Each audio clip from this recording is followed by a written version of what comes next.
I never thought I'd one day be the kind of man who would sit down and tell a story about betrayal, about how infidelity can tear a life apart and, strangely enough, put it back together again. But that's the paradox of human nature, isn't it? We all walk around believing the darkest things happen to other people, that we're somehow immune. That illusion keeps us sane, until it breaks. My name is Andrew. I'm 38 years old, and I suppose you could say my life has already had its fair share of structure and stability. I built a small business, a construction supplies store, with a close friend of mine when I was 25. We worked hard, and eventually, it became successful enough to provide comfort. My wife and I bought an apartment in the city, later a small house in the countryside where we would spend our summers. For years, I believed I was building not just financial security but a real family, a legacy.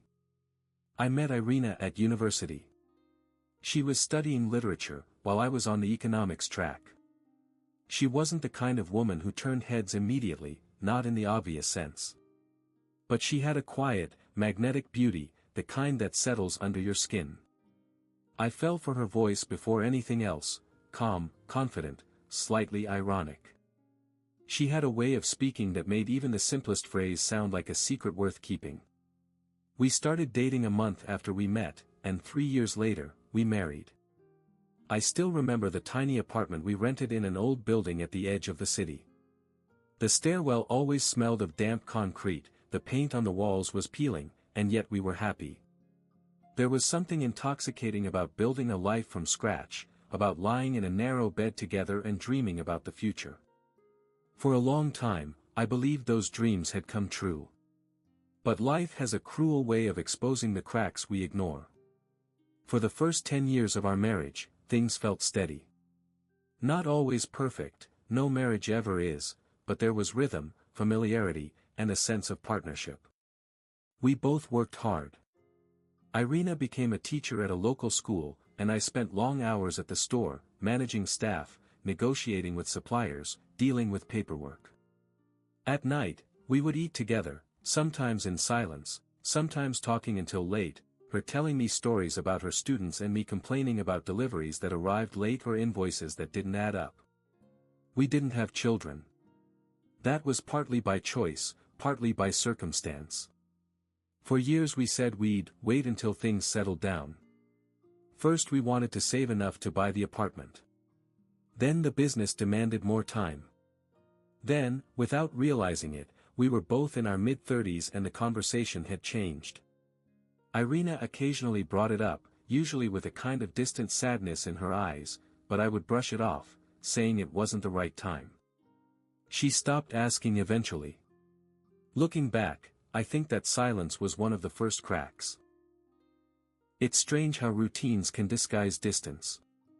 On the surface, we had everything: 2 incomes, stability, dinners with friends, weekends at the countryside house. But beneath it, something in us had shifted.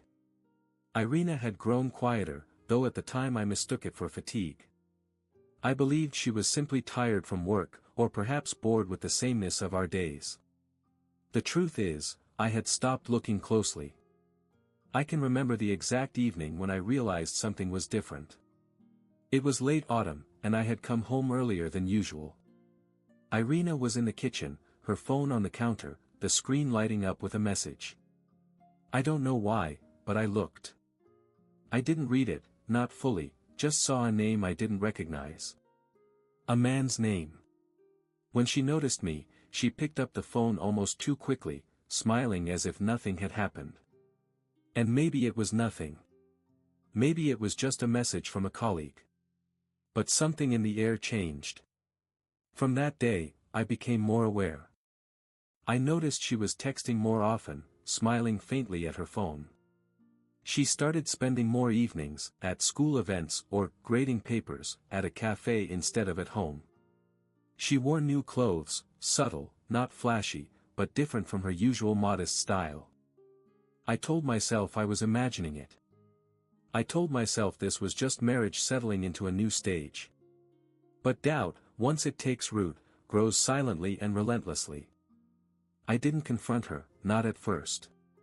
Instead, I carried that suspicion like a stone in my chest. It affected the way I spoke to her, the way I touched her. Every laugh she shared with someone on the phone, every unexplained delay, every moment her eyes seemed to drift past me, it all fed the quiet storm building inside me. One night, when she came home late again, I asked, "Who were you with?" She looked at me calmly, too calmly, and said, "With a colleague. We were discussing the curriculum for next semester." Her tone was measured, almost rehearsed. And I hated myself for not believing her. I wish I could say that after that night, I put the thought to rest. That I trusted her words and moved on.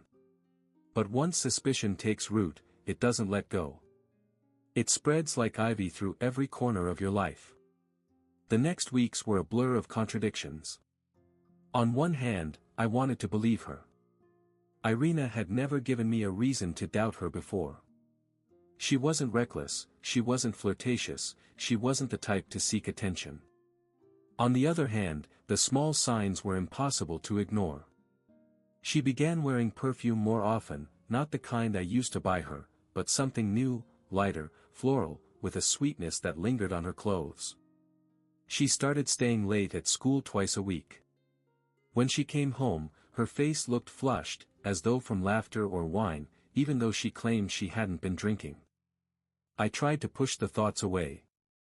I threw myself into work, extending my hours at the store, taking on extra projects. But the irony wasn't lost on me. For years, I had been absent, too busy building a future to notice the present. And now, when I wanted to be present, she was the one slipping away. One Friday evening, I came home early. She wasn't expecting me, her coat was still hanging by the door, her bag on the chair. The apartment was quiet, except for the faint murmur of her voice coming from the bedroom. I froze in the hallway. She was on the phone. Her tone was soft, warmer than the way she spoke to me lately. I couldn't make out every word, but I heard enough. A laugh, light and almost shy. A pause, then her saying, "I miss you too." It felt like someone had struck me in the chest. I must have made a sound, because she came out a moment later, phone in hand. When she saw me standing there, her eyes widened for a fraction of a second before she covered it with a smile. "You're home early," she said. I tried to answer, but my throat felt dry. All I could manage was, "Who were you talking to?" "A friend," she replied quickly. Too quickly. "Which friend?" There was a pause. Her eyes flickered, searching for something. Then she shrugged lightly, as if it didn't matter. "Just a colleague." "You don't know him?" "Him." The word echoed in my skull. I didn't press further. Not that night. We sat down to dinner like strangers, chewing in silence, the sound of cutlery on plates louder than our breathing. She avoided my eyes. I avoided hers. That night, lying next to her in bed, I couldn't sleep. Every time she shifted beside me, I imagined her body pressed against someone else.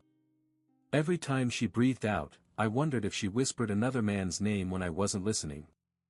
The next day, I made a decision I would later regret. I followed her.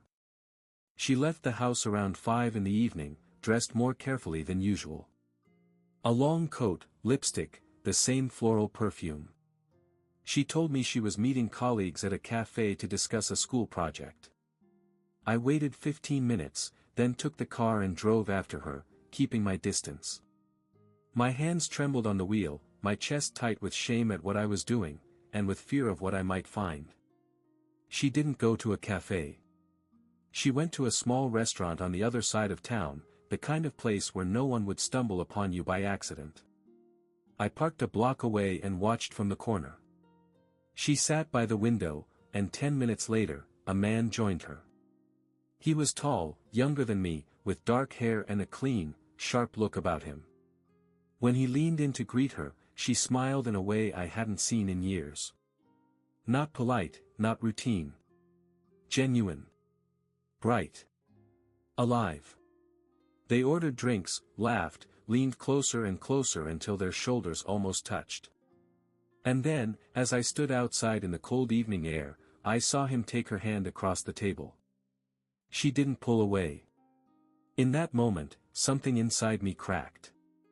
I wanted to storm inside, to drag her out, to demand answers, to fight him. But I couldn't move. I just stood there, frozen, watching my wife smile at another man as though he was her world. When I finally turned away, it wasn't anger that consumed me, it was a hollow, aching emptiness. I drove aimlessly for hours before going home. When she came back later that night, she smelled faintly of wine and roses. She kissed me on the cheek, as though everything was normal, and went straight to bed. I sat alone in the kitchen until dawn, staring at the dark window, trying to understand how the life I thought I had could vanish so quickly. The following days were unbearable. Every glance, every word between us carried a weight I couldn't ignore. I wanted to scream, to demand answers, but the fear of what she might say kept me silent. Because once the truth was spoken aloud, there would be no way back. I tried to test her instead, in small ways. One evening, when she told me she'd be home late, I asked casually, which colleague this time.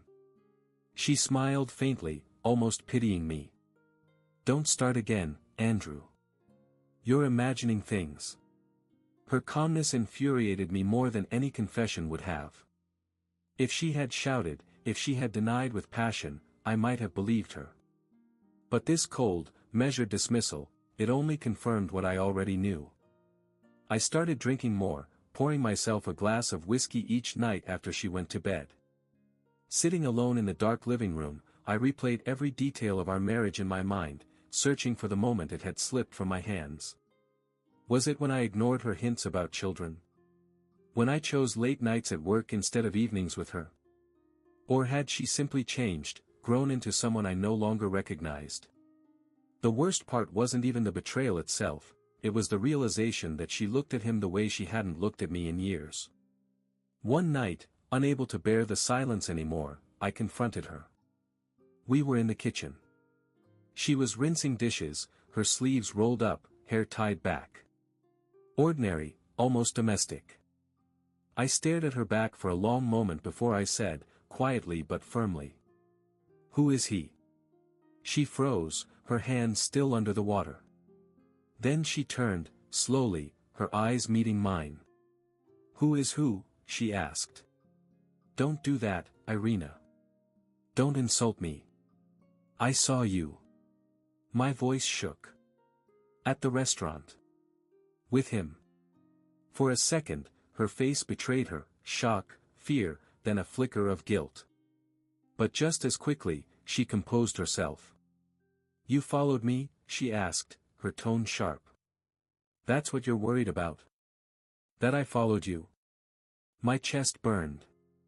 "Not the fact that you were holding another man's hand." The silence between us was suffocating. She looked away, pressing her lips together. Finally, she said softly, "His name is Daniel. He's a colleague. From the school."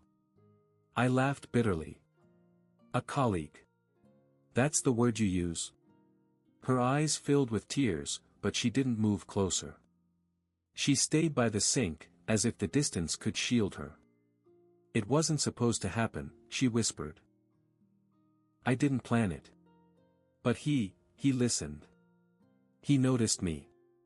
He made me feel alive again, Andrew." Those words cut deeper than any confession of love or lust ever could. He made me feel alive again. As if I had been slowly killing her without even realizing it. I slammed my fist against the table, the sound echoing through the kitchen. "And what about me? About us? Was I just blind this whole time?" She flinched but didn't answer. The rest of the night passed in fragments, shouting, tears, long silences that felt heavier than words. At some point, she admitted they hadn't slept together yet. That it was just emotional. As if that made it easier to accept. But I knew better. Emotional betrayal often cuts deeper than physical. And besides, "not yet" sounded more like a promise than a reassurance. When she finally went to bed, I stayed at the kitchen table until sunrise, my head pounding, my heart hollow. I didn't know what hurt more, her infidelity, or the realization that she was right. Somewhere along the way, I had stopped seeing her. After that night, the air between us was different. He had a name now. Daniel. The moment she said it, everything became sharper, more real. He was no longer a shadow or a suspicion, he was flesh and blood, someone who had stolen a piece of my life without even looking me in the eye. We didn't speak much for days. She still went to work, still came home at irregular hours, still smiled faintly at her phone. And I, like a fool, pretended not to notice while the truth gnawed at me from the inside. One Saturday afternoon, when she said she had to attend a parent-teacher meeting, something in me snapped. I waited 10 minutes after she left, then got in the car and drove toward the school. But I never made it to the gates. Instead, I saw her car parked near a small hotel on the outskirts of town. I didn't want to believe it. My hands gripped the steering wheel so tightly my knuckles turned white. Maybe she was there for something else. Maybe it wasn't what it looked like. But when I saw Daniel, tall, confident, carrying himself with ease, step out of the driver's side and walk toward the entrance with her at his side, my stomach dropped. They didn't see me. I sat there, paralyzed, as they disappeared inside. The minutes stretched into an hour, each one heavier than the last. I wanted to storm inside, drag her out, scream, fight. But I didn't move. Instead, I sat in silence, suffocating under the weight of a truth I could no longer deny. When she returned home that evening, her hair was slightly tousled, her cheeks flushed. She avoided my gaze as she slipped off her coat. I wanted to confront her, to throw the truth in her face. But when I opened my mouth, the words caught in my throat. Instead, I said nothing. That silence became its own form of torture. Night stretched endlessly as I lay awake beside her, my mind conjuring images I couldn't banish. Her body entangled with his. Her voice whispering words to him she hadn't said to me in years. Her smile, the smile I saw at the restaurant, reserved for him alone. I began to unravel. At work, I snapped at employees for small mistakes. I drank more heavily, sometimes not even waiting until evening. Friends noticed my mood, but I brushed them off with excuses. Inside, I was collapsing. One evening, I finally broke. She came home late again, and this time I couldn't hold it in. "Were you with him?" I asked the moment she walked through the door. Her face went pale. She opened her mouth, closed it, then whispered, "Andrew. Don't say my name like that. Just answer me. Were you with him?" Tears welled in her eyes, and for a moment, I saw the woman I once knew, the woman who used to laugh with me in our tiny apartment, who used to hold my hand in crowded buses, who used to dream with me about the future. "Yes," she said finally, her voice breaking. It was a simple word, but it shattered me. I turned away, pressing my hands to my face. My chest felt hollow, like everything inside had been scooped out and replaced with ash. "I never meant to hurt you," she whispered behind me. I laughed bitterly, wiping my eyes. "But you did." That night, we didn't sleep in the same bed. I stayed in the living room, staring at the ceiling, listening to the faint sounds of her moving in the bedroom. Every creak of the floorboards reminded me of the distance between us. For the first time in our marriage, I truly wondered if this was the end. The days that followed were the darkest of my life. Knowing the truth was one thing, living with it was another. Every time I looked at Irina, I saw not my wife, but a stranger who had chosen someone else. And yet, despite the anger, despite the betrayal, a part of me still ached for her. I wanted her back. That was the cruelest part of it all. Even after everything, I still loved her. One evening, after another silent dinner where we barely touched our food, I couldn't take it anymore. I set down my fork, looked straight at her, and said, "We can't keep living like this. Either you end it, or we end." Her hand trembled slightly as she set down her glass. For a long moment, she just stared at the table, her lips pressed tightly together. Then she whispered, "I don't know if I can." The words hit me like a blade. "You don't know?" I repeated. "You're married to me, Irina. To me. And you don't know if you can let him go?" Tears slid down her cheeks, but she didn't look away. "You don't understand, Andrew. With him, I feel seen. Alive. I don't feel invisible like I have for so long." Her honesty was like salt on an open wound. "Invisible?" I asked hoarsely. "I worked myself to the bone for us, for you. The apartment, the house, everything we have, do you think it fell from the sky? I did it because I wanted to give us a life. I never asked for all of that," she said softly. "I just wanted you." Her words silenced me. For years, I had thought stability was enough, that providing and building a future was the same as loving. But somewhere along the way, I had stopped looking at her as the woman I loved and started seeing her as part of the furniture of my life, present, reliable, always there. And maybe that's when she slipped away. The next days were filled with long, painful conversations. Sometimes we shouted, sometimes we cried, sometimes we sat in silence. I demanded she end things with Daniel. She admitted she had already begun to feel guilty, that the affair wasn't what she truly wanted, but she was afraid to face the emptiness between us. Finally, one night, she said, "I'll end it. But if I do, Andrew, you have to be here. Really here. Not just your body in the house, but your heart." Her words cut me, but they also lit something inside me. For the first time in months, I felt a flicker of hope. The next day, she called him. I was in the living room, listening to her muffled voice from the bedroom. I couldn't hear every word, but I heard enough: apologies, finality, the soft, painful tone of someone closing a door they once thought they'd walk through. When she came out, her eyes were red, her hands trembling. She didn't speak. She just walked into my arms, and for the first time in what felt like forever, she let herself collapse against me. It wasn't forgiveness yet. It wasn't healing. But it was a start. That night, lying beside her, I realized something I hadn't before: love isn't just about loyalty or passion or history. It's about choosing, every single day, to stay. And for the first time in a long time, I wanted to choose her again. Rebuilding a marriage after betrayal isn't a moment, it's a process. A long, messy, painful process.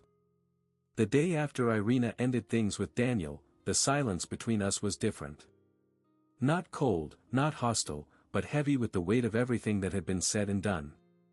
I wanted to believe it was over, that we could just pick up where we left off. But that's not how healing works. Trust isn't something you can glue back together overnight. For weeks, we lived in a fragile truce. There were no more lies, no more late-night messages, no perfume lingering on her clothes when she came home. But there were also no easy smiles, no careless laughter, no warmth. We were cautious, like two people relearning how to touch without breaking each other. I started going to therapy, something I had always dismissed as unnecessary. I didn't tell her at first, but eventually I admitted it. To my surprise, she wanted to go too. We began seeing a counselor together once a week. Those sessions were brutal at times, forcing us to strip away excuses, to face the ugly truths we had buried under years of routine. I heard things I didn't want to hear. She confessed how lonely she had felt, how invisible. I admitted how I had taken her for granted, how I had buried myself in work not just to build a future but to avoid the intimacy I was afraid of. There were nights we left those sessions in silence, sitting in the car together with nothing to say. And yet, in that silence, there was something new: honesty. Slowly, small things began to change. One morning, I brought her coffee in bed, something I hadn't done since our first years of marriage. She smiled at me, tired but grateful. Another evening, she surprised me by cooking my favorite meal, even though it took hours. We started walking together after dinner, just around the block, talking about small things, the weather, the neighbors, our dreams we once thought had faded. It wasn't a grand transformation. It was tiny, fragile steps. The hardest part, for me, was the jealousy. Even though she had ended things with Daniel, he haunted me. Every time she was late at work, every time her phone buzzed, a voice in my head whispered his name. It took months of restraint not to give in to that paranoia, not to let it poison the fragile trust we were building. But slowly, those voices grew quieter. The turning point came one weekend at the countryside house.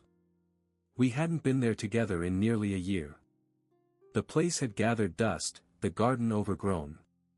We spent the first day cleaning, side by side, like we used to. That night, sitting on the porch with a bottle of wine, Irina leaned her head on my shoulder. "I'm sorry, Andrew," she whispered. I kissed the top of her head. "I know," I said. And I meant it. It wasn't about forgetting, because I never will.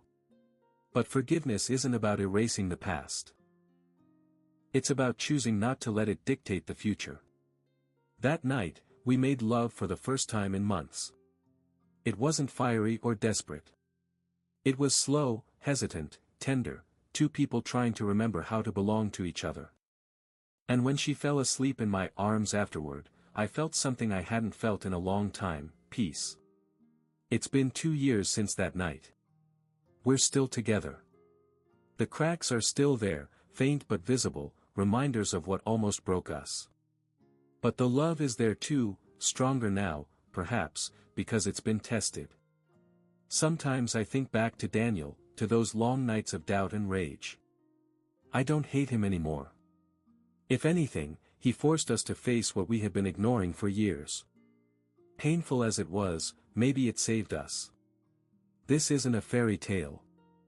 There are no perfect endings, no guarantees. But every morning, when I wake up beside Irina and see her breathing softly, I make the same choice I made that night on the porch. To stay. To love her, not because it's easy, but because it's worth it.